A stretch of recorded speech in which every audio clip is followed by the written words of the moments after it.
Então, queridos irmãos, bom dia, graça e paz a todos. Uma feliz semana. Feliz aqui com vocês novamente, né?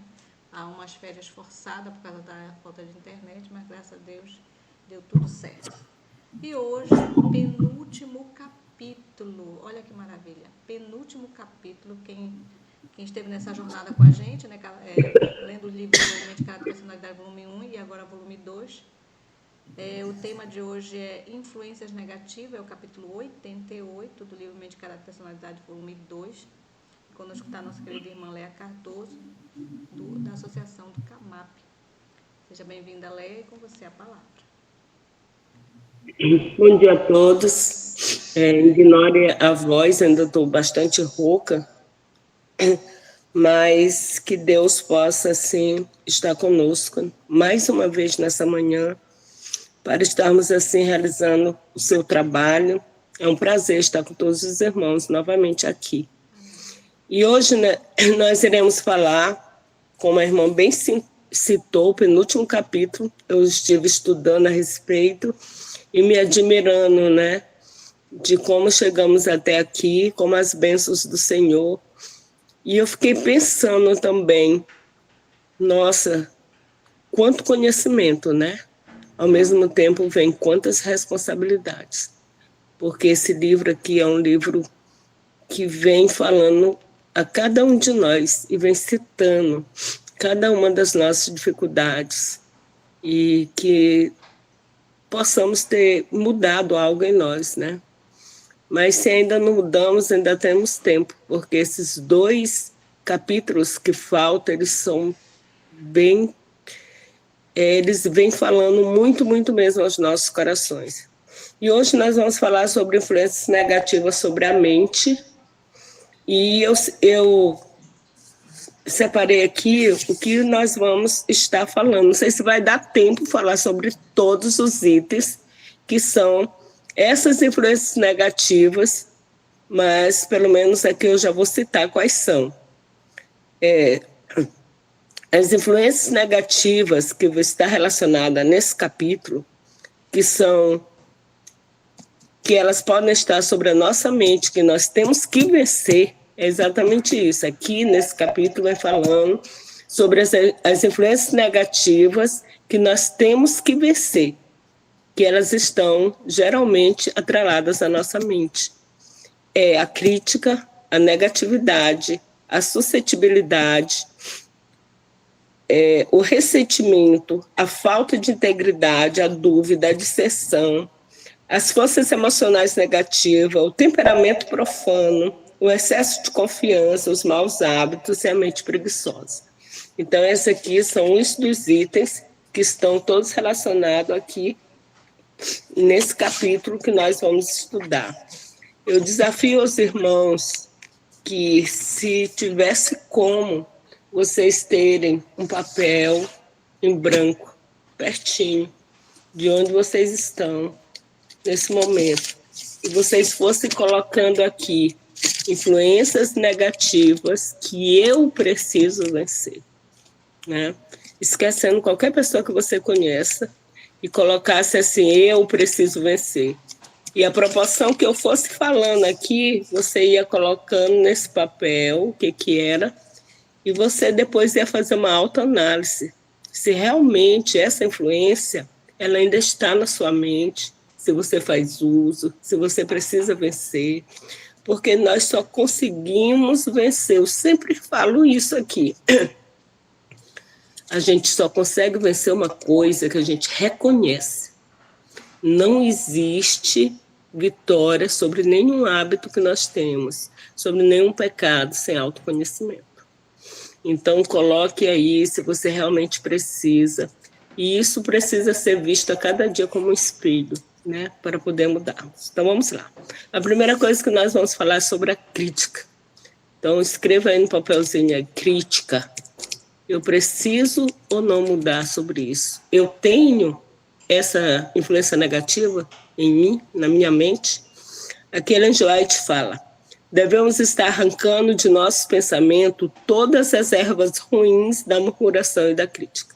A crítica, ela sempre tem essa irmã gêmea aqui, a murmuração.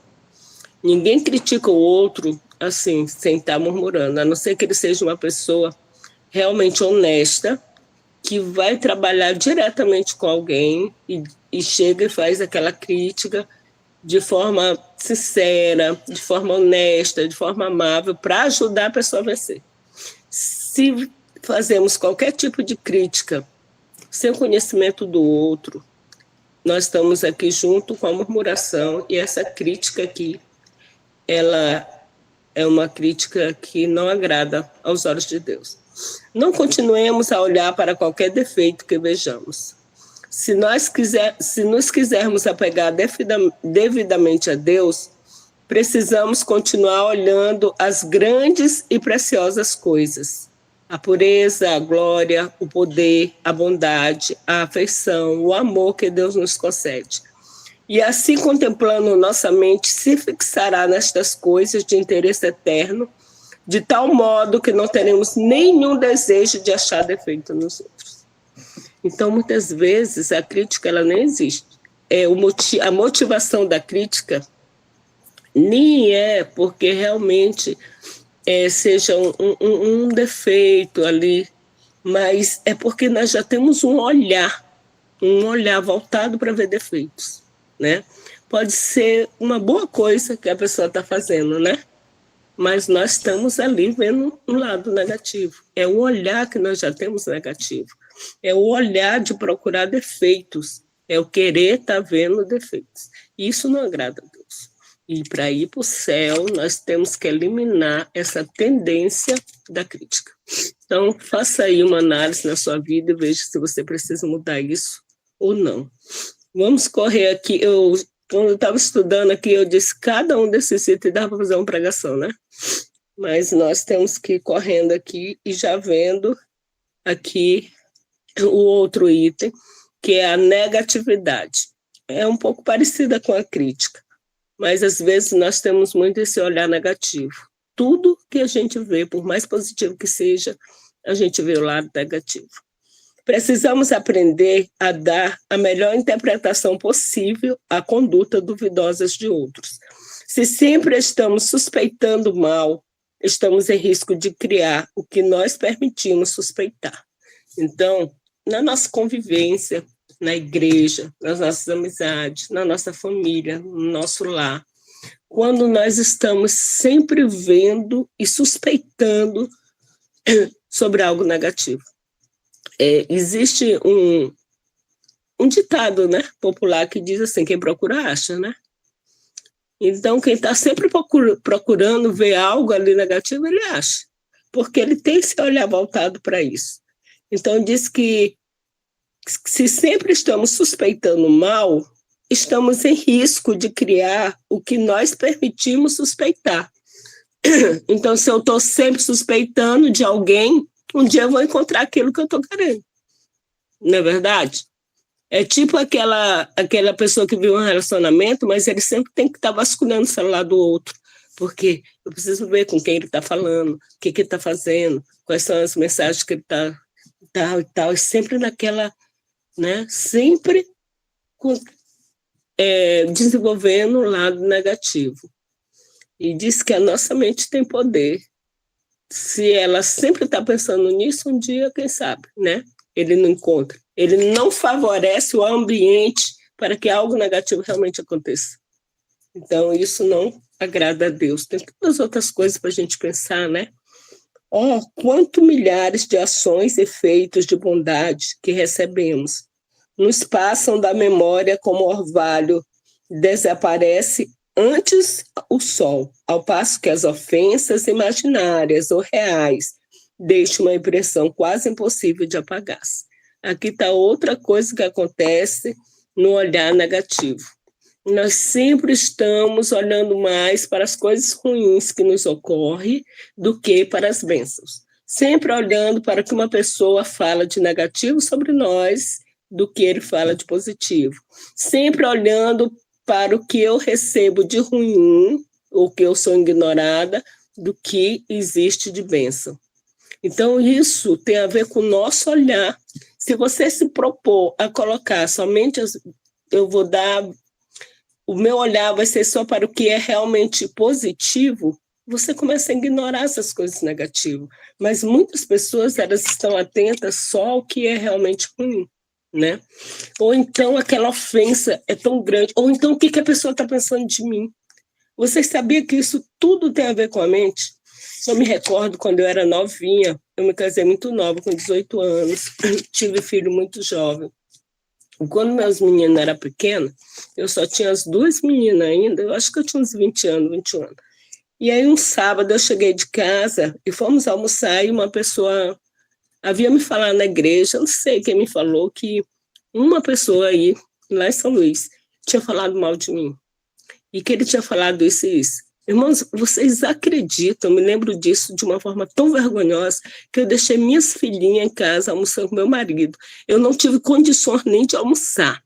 Eu peguei, deixei tudo com ele, fui bater na casa do irmão, para ele me provar o que ele tinha falado de mim. Ele tinha que me provar, eu tinha que me justificar, ele tinha por que ele estava falando esse negativo de mim. Agora, veja bem, hoje, que falta de maturidade, que falta de vida espiritual. Então, hoje, eu nem sei se alguém fala de mim. Não consigo chegar, não chega aos meus ouvidos isso, entendeu? Eu acho que a minha mente não consegue assimilar, né? E quando eu me lembro dessas coisas, eu fico muito envergonhada de mim mesma. Só não fico mais porque realmente eu não tinha maturidade, né? Era muito, muito jovem. Então, diz aqui, ó, deixemos-nos a nós mesmos e nossa reputação com Deus.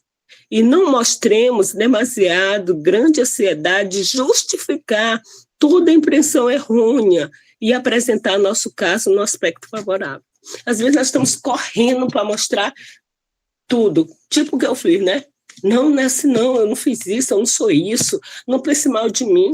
Deixa isso com Deus, deixa com Deus, né? Não é nosso dever. As coisas vão acontecendo, né? E se de repente a gente não é mesmo? É um problema dele, o que ele pensa, o que ele acha. Não temos que sair correndo atrás disso. Então, nós temos que mudar esse olhar negativo que nós temos sobre tudo. E também, às vezes, uma pessoa é tão boa conosco, né? Nos faz grandes favores, nos estende a mão num momento tão difícil, nos traz palavras acolhedoras. É uma pessoa tão legal, mas como nós, elas também erram. Aí, em algum momento, ela erra conosco, aí o nosso olhar vai só para o que ela fez naquele momento de ruim. E todas as coisas passadas que ela nos favoreceu, acabam. Foi exatamente aqui o que Ellen G. White diz, que ao passo que as coisas de bondade que recebemos, os favores, nos passam da memória como um orvalho. Quando chega o sol, acabou o orvalho, não é assim que ocorre? Assim são as coisas boas que alguém nos fazem. A gente esquece muito rápido e foca só no que foi de ofensa e apaga tudo. Isso é algo bem ruim, que precisa ser mudado na nossa personalidade, para nós que estamos aguardando morar num local onde existe só paz. Então, escreva aí na sua listinha negatividade, como você está lidando com isso, o que nós precisamos melhorar, né? E diz ainda assim, ó, tudo quanto nos... Desculpa, irmão. Tudo quanto nos leva a ver as fraquezas da humanidade está no desígnio do Senhor para nos ajudar a olhar para Ele, para que possamos pôr a nossa confiança somente nele e não no homem. Então, quando você olhar alguém com suas dificuldades, pense, essa pessoa é humana igual eu. Às vezes a gente quer ser reconhecidas que nós temos dificuldades e fraqueza, mas não queremos reconhecer do irmão. Esse irmão aí, ele é assim porque ele é péssimo. É porque ele é ruim. Mas e nós? Então, cada vez que nós olharmos uma fraqueza na humanidade, nós devemos lembrar que todas as pessoas que são humanas, elas têm dificuldades. O único ser que não tem é Deus. Então, o nosso olhar tem que ser direcionado para Deus e não para o humano, né? O humano, a gente já sabe que realmente ele tem uma dificuldade. Não devemos pôr nossa confiança nele. Nesse sentido de esperar perfeição, né? Então, quando você fizer uma amizade com alguém, você conhecer alguém, você admirar alguém, abra logo espaço para você saber que ele é humano, né? Para que você não venha cair numa decepção, alguns até numa depressão, numa ansiedade, e vive ali porque quer esperar perfeição onde não existe, né? Aqui diz, ao tratar com o nosso semelhante, devemos todos considerar que eles têm paixões iguais às nossas, sentindo as mesmas fraquezas e sofrendo as mesmas tentações. Não esqueçam disso. Você é tentado? Você tem fraqueza? Você tem dificuldade de vencer? O teu irmão também, né? Teu irmão também. O pastor tem, a irmã Alexandra tem, essa mulher de oração que está aqui, que fez, ela tem também. Enquanto nós estivermos no mundo, todos nós temos, né? O seu pastor também tem. Então, não espere perfeição de pessoas humanas, mas dê a eles a compreensão, né, de todos. Todos precisam. Vamos aqui. O Senhor quer que seu povo siga outros métodos que não o de condenar o erro, embora seja justa a condenação. Ele quer que façamos algo mais do que arremessar aos nossos adversários acusações que tão só os empurram para longe da verdade. E muitas vezes, nessa questão de querermos fazer justiça, nós tiramos algumas pessoas do caminho da verdade. Quantas pessoas desistem de um cargo, né? Quantas pessoas desistem de alguma coisa por causa da forma como agimos com elas? Vamos aqui para outra. Nós temos que vencer também a suscetibilidade. Você sabe o que é isso? Suscetibilidade é a disposição especial para sentir. É uma pessoa muito sensível, muito influenciável, né? É isso, a suscetibilidade. Nós temos que vencer isso também. Muitos têm uma viva, não santificada suscetibilidade.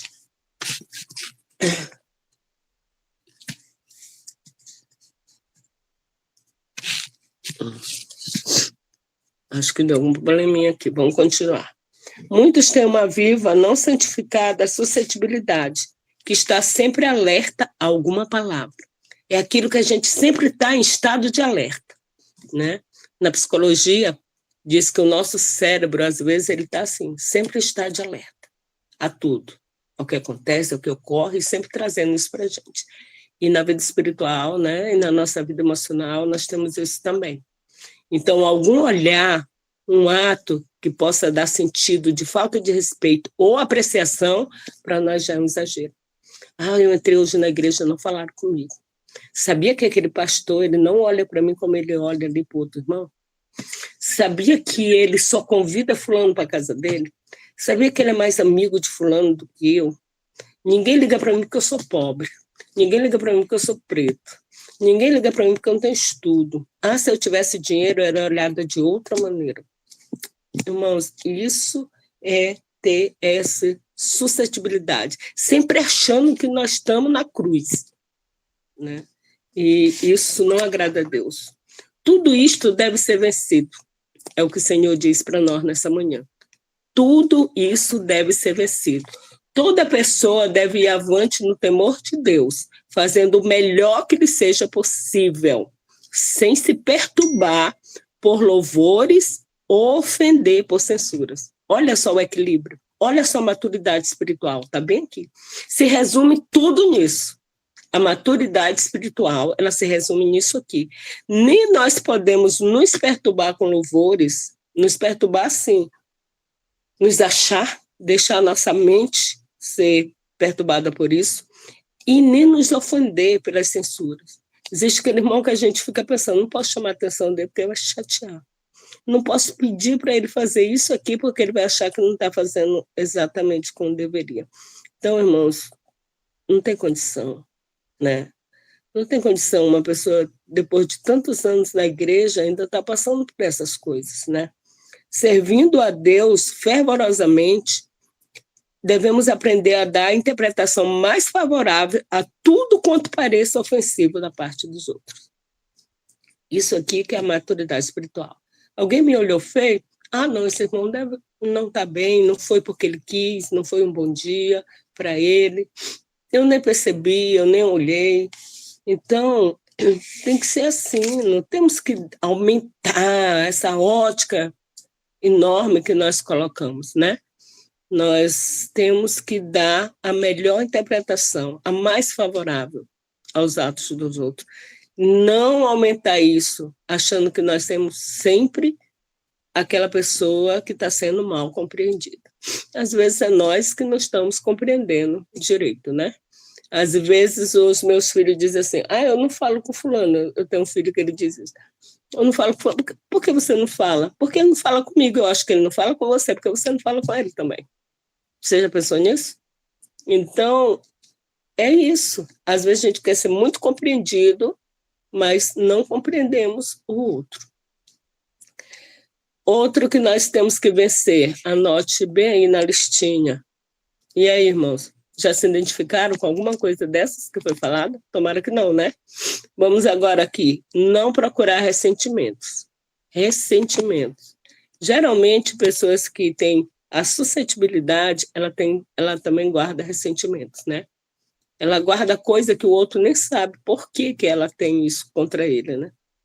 Julgar nossos irmãos, permitir a nutrição de sentimentos contra eles, mesmo que achemos que não procederam bem direito para conosco, não trará bênção a nosso coração e não ajudará absolutamente o caso. Então, nós temos que parar com isso, né? É o que já foi falado. Nós devemos não deixar que o ressentimento ele ocupe um espaço assim no nosso coração. Não ouso permitir que olha o que ele Joete falou. Não ouso permitir que meus sentimentos se soltem no sentido de procurar todos os meus ressentimentos e falar disso repetidamente, demorando na atmosfera da desconfiança, da inimizade e da dissensão. Então, será que Ellen White não tinha ressentimento? Será que ela não se chateava, não se ofendia, não se entristecia? Todos nós fazemos isso. Agora, o que nós fazemos com isso, o que eu faço com isso, é exatamente que é o dever do cristão. Como ele conduz isso? Como eu vou conduzir? Como eu vou levar essa bagagem? Né? E quando eu leio isso, eu me lembro quando eu era tão jovem, quantos erros eu pratiquei, quanto eu podia ter me poupado. Eu me lembro que uma vez me aconteceu uma coisa realmente muito grave, quando eu era muito novinha. Eu tinha uns 22 anos, realmente muito grave, que mexeu com o meu emocional. Foi uma decepção muito grande. Mas eu gostava de pensar naquilo. Eu passei 2 anos, que eu não lembro o que foi que eu fiz nesses 2 anos, porque eu só pensava naquilo. Eu só pensava naquilo dia e noite e dia. Eu ficava... Eu comia aquilo, eu vivia, me nutria daquele sentimento. Se eu estava dentro do ônibus, andando, eu lembrava, daqui a pouco eu estava chorando, me lembrando daquilo ali. Se eu estava ali, foram 2 anos. 2 anos que eu não lembro o que foi que eu fiz.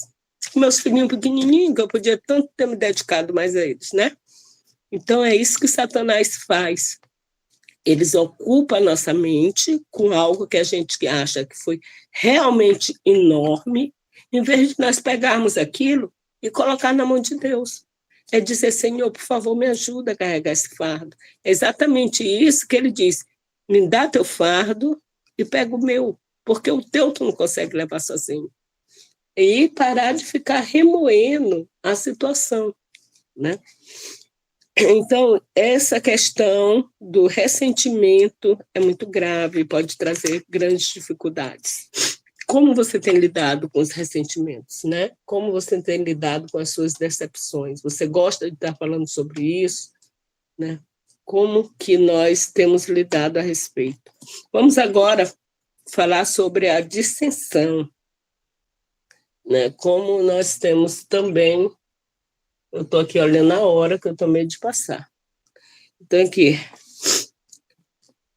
a dissensão, a negligência em cultivar a terna consideração e tolerância uns pelos outros tem causado dissensões, desconfiança, censura e desunião geral. Deus nos convida a deixar este grande pecado e esforçar-nos para atender à oração de Cristo, de que seus discípulos sejam um assim como ele é um com o Pai. Então, a dissensão, ela tira a harmonia de qualquer ambiente, né?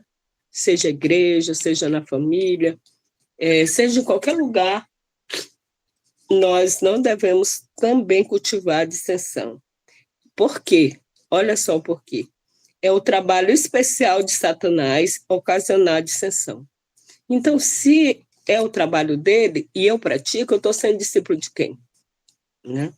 Então, tudo que eu ouço, às vezes alguém vem desabafar comigo, ele está realmente precisando falar alguma coisa, e aquilo ali eu já corro e falo para exatamente a pessoa que ele estava falando, né? Já pensou isso? Sabia que fulano falou isso? Mas não conta, né? Aí a gente não, aí já causa dissensão. O olhar do irmão já muda para o outro, mesmo que ele não vá lá afrontar, mas ele já não olha aquela pessoa com bons olhos. Então, nós não devemos praticar isso, né? Para que o mundo seja privado do mais poderoso testemunho que os cristãos ele pode dar, de que Deus mandou seu Filho para pôr em harmonia espíritos turbulentos, orgulhosos, invejosos, ciumentos e fanáticos. Então, Cristo ele veio para acabar com esse tipo de sentimentos maus, de espíritos maus, na verdade, porque cada sentimento desse é motivado por um espírito, né? O orgulho, a inveja, o ciúme, né? O fanatismo. Então, Cristo veio para disseminar, acabar, destruir, essa é a verdade. Quando eu faço a dissensão, a discórdia, aí eu provo para o mundo espiritual, para o mundo físico, que o sacrifício de Jesus foi ineficaz. Ele não teve poder sobre isso. Veja só, que são os instrumentos usados pelo Satanás.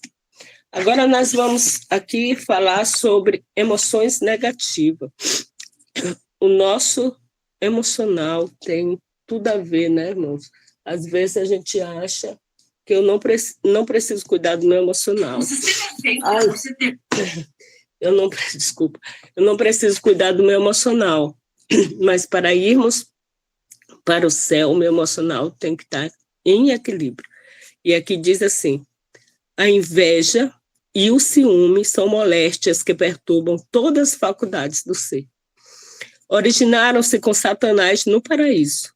Os que lhe escutam a voz desmerecerão os outros e deturparão e falsificarão a fim de se apresentarem bem a si mesmo.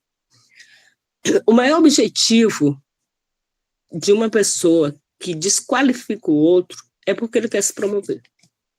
Já pensaram nisso? Então, se eu chego aqui e digo assim,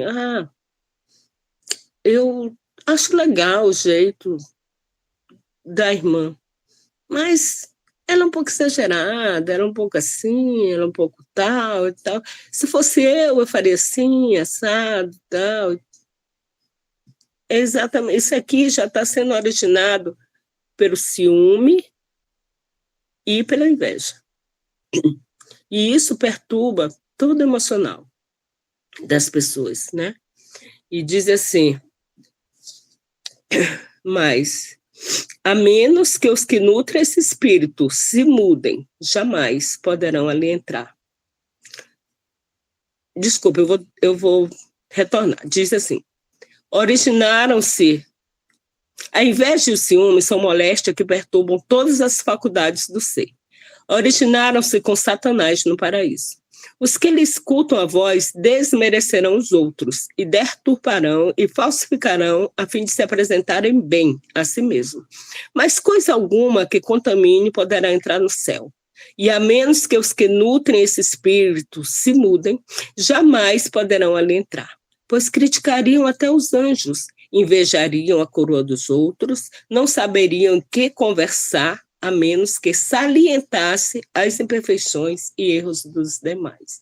Irmão, vamos anotar isso na nossa listinha. Como tem sido a minha conversa?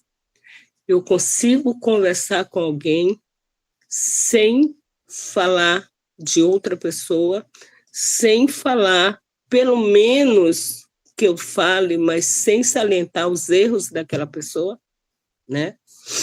Se eu consigo ter uma conversa sem fazer isso, então eu já estou bem adiantada. Aí realmente a inveja, o ciúme, ele não está tão ardente no meu coração. Mas se cada vez que eu consigo conversar com alguém, eu tenho que salientar ali, eu tenho que colocar em evidência o defeito de alguém, isso quer dizer que a moléstia da inveja e do ciúme, ela perturba a minha alma, ela está muito forte no meu ser. Isso é pesado, né, irmão? Às vezes a gente não chega a essa noção. E aí nós temos que ter esse conhecimento para que a gente possa vencer. Não é fácil, eu não digo para ninguém que é simples, é fácil.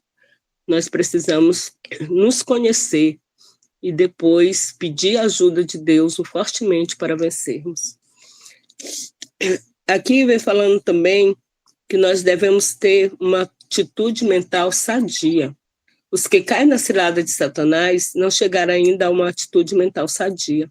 Ficam ofuscados, são cheios de si, presumidos. Preste bem atenção nessa frase. Com que tristeza o Senhor os observa e ouve suas palavras empoladas. São inflados de orgulho. O inimigo os contempla com surpresa ao ver-os levado cativo com tanta facilidade. Até o próprio Satanás, ele fica surpreso. Eu acho que ele pensa assim, eita, essa Lé aí, hein, que prega, o que adianta ela acordar de madrugada para pregar para o irmão? Para os irmãos eu consigo facinho. Ou então ele diz, meu Senhor, já? Mas já caiu, mas é muito fácil, né? É assim que Satanás faz com a gente, olha, irmãos. E não é com grandes coisas, não. Às vezes a gente pensa que os grandes pecados, a gente só cai em grandes pecados, adultério, né? Nunca adulterei, nunca fiz isso, nunca fiz aquilo. Mas são as pequenas coisas, não. Porque tudo que foi falado aqui são grandes coisas e moldam o nosso caráter. São nessas questões que ele trabalha, nessas partes subjetivas. É nisso que o Satanás, ele arma as grandes ciladas contra nós. Como é vão o auxílio do homem quando o poder de Satanás é exercido sobre o ser humano que se tomou de exaltação própria e que não sabe que está participando da ciência de Satanás. Entrega a confiança própria, ele caminha direto para a cilada do inimigo e é preso. Então, muitas vezes as pessoas, eu nem gosto desses assuntos assim, eu gosto de pregar sobre sábado, eu gosto de pregar sobre a lei de Deus, eu gosto de... Eu conheço uma pessoa sempre, eu gosto de pregar sobre a lei de Deus, é isso que tem que ser pregado. Essas pregações aí, fáceis aí, essas aqui, irmãos, é que é mais difícil, porque está dentro de nós, está no nosso ser. E nós não podemos ir com essa personalidade para o céu. Qualquer hábito ou prática que enfraquece a energia dos nervos, do cérebro ou a resistência física incapacita para o exercício da próxima graça a seguir a temperança, que é a paciência. Então, para vencermos tudo isso que foi falado, nós temos que cultivar a paciência, né? Porque a paciência é a mãe de todas as virtudes. E para conseguirmos isso, nós não podemos enfraquecer a energia, né, dos nossos nervos, do nosso cérebro, a nossa resistência física. E nós fazemos isso através de qualquer tipo de intemperança, né? Agora nós vamos falar um pouquinho, acho que ainda tem tempo, né? Nós vamos falar um pouquinho sobre mentes preguiçosas. Já estamos terminando aqui É a última já. Não, ainda temos a dúvida. A mente preguiçosa é outra coisa que nos desqualifica. Diz, Deus não quer que nos contentamos com uma mente preguiçosa, indisciplinada, pensamentos obtusos, memória frouxa.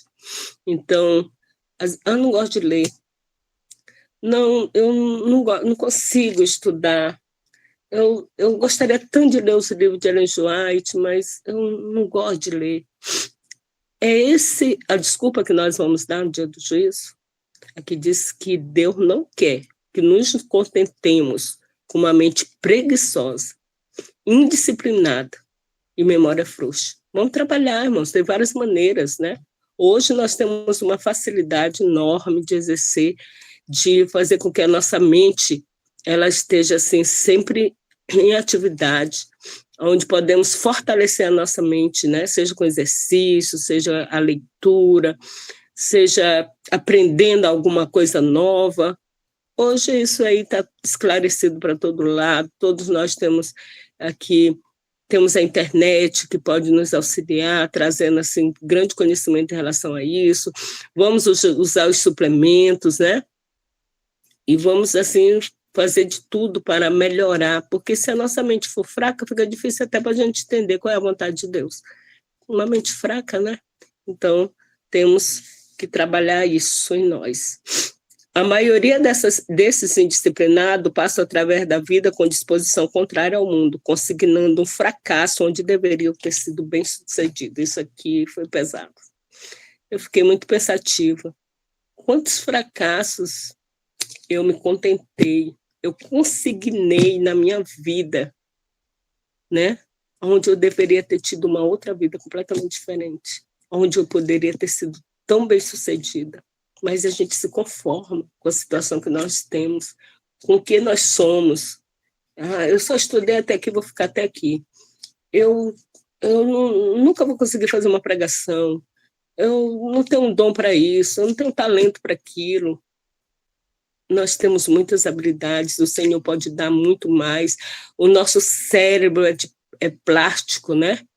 Então, ele pode ser regenerado em todo momento, ele pode melhorar, né? Os nossos neurônios, assim como eles passam pela poda neural, pode ser desligado quando não fazemos os nossos talentos, ele pode também ser regenerado. Então, vamos acreditar e vamos procurar sempre melhorar, tá, irmãos? Eu acho que o meu tempo já está passando. Eu vou terminar aqui falando sobre o tempo. É uma coisa também que a gente precisa melhorar. Eu tenho orado muito para Deus me ajudar nisso. E diz assim, devemos desviar-nos de 1000 assuntos que nos convidam a atenção. Há assuntos que nos consomem tempo e suscitam indagações, mas acabam em nada. Os mais elevados interesses exigem a acurada atenção e a energia que são tantas vezes dispensadas a coisas relativamente significantes. Quantas vezes nós, como povo de Deus, perdemos tanto tempo discutindo um assunto que tem nada a ver conosco? Exemplo, política. Né? Eu já estou pensando, próximo ano aí já vem política, como é que nossos irmãos vão se comportar, né? Mas eu defendo fulano, eu acabo com ciclano.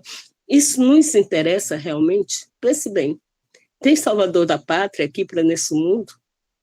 E por que você desgasta tanta energia, tanto tempo, às vezes na internet, defendendo fulano, acabando com o outro? E aí? Isso não nos interessa, nós não somos desse mundo. Os assuntos relevantes para nós são outros, né? Não devemos perder tempo com assuntos que não tem nada a ver, tempo e energia, né? Diz assim, precisamos sentir nossa responsabilidade de proporcionar à própria alma alimento que nutre e incentive a vida espiritual, e não as coisas desse mundo que é passageiro, né? E que logo vai se acabar.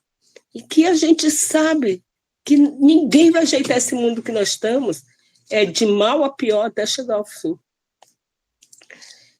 Preste bem atenção para essa finalização. Devemos viver para um mundo vidouro. Esse é o nosso objetivo. É tão indigno viver uma vida ao acaso, destituída de objetivo, carecemos de uma finalidade na vida, viver com um desígnio, com um propósito. Deus nos ajude todos a ser abnegados, menos cuidadosos de nós mesmos, que eu falei lá no início, de estar tentando, não pense mal de mim, o que o irmão vai achar? Claro, a nossa conduta deve ser correta. Agora, o que o outro pensa, o que o outro acha, isso não é problema meu. Não é eu que tenho que chegar todo o tempo que está aqui me organizando para isso. Não, aqui diz que menos cuidadosos por nós mesmos, mais esquecidos de nosso eu e dos interesses egoístas, e a fazer bem, não pela honra que esperamos receber aqui, mas porque isso é o objetivo de nossa vida. E corresponderá ao fim de nossa existência. Acendam diariamente nossas orações a Deus, para que Ele nos despoje do egoísmo. Irmãos, tudo que foi falado aqui, todos esses itens aqui que eu marquei desde o início, a mãe deles aqui é o egoísmo. Tudo começa aí, nosso eu. A crítica, a negatividade, a suscetibilidade, o ressentimento, a dissensão, o temperamento profano, o excesso de confiança, tudo isso, ele começa aqui, no egoísmo. Então, o que nós temos para hoje, como incentivo, é que nós temos que viver uma vida com propósito, sabendo que esse mundo aqui não é relevante para nós, que nós aguardamos um outro mundo, mas que nesse mundo a nossa personalidade ela tem que ser melhorada a cada dia. Claro que a finalização é Cristo que faz, mas a minha parte eu tenho que fazer. O reconhecimento de quem eu sou, o autoconhecimento a todo dia, a busca pela força em Deus. E também nós devemos ser abnegados, cuidar mais do outro do que cuidar de mim mesmo, né? E diz que nisso, e sem esperar nada em troca. Aí sim. E é orar, diz que acender diariamente nossas orações a Deus. E assim, irmãos, o nosso egoísmo cairá por terra, e nós vamos alcançar um objetivo maior, que é um preparo para termos encontro com Deus e morar no céu para sempre. Que Deus nos abençoe, a cada dia mais nós termos esse olhar para nós mesmos. O que eu preciso melhorar? O que eu preciso mudar em mim? O que precisa ser santificado? Como é o meu jeito de agir com meus irmãos, na minha comunidade religiosa? O que eu preciso ser moldado? Que Deus possa nos abençoar e nos dar cada dia mais sabedoria. É a minha oração nesse dia. Amém.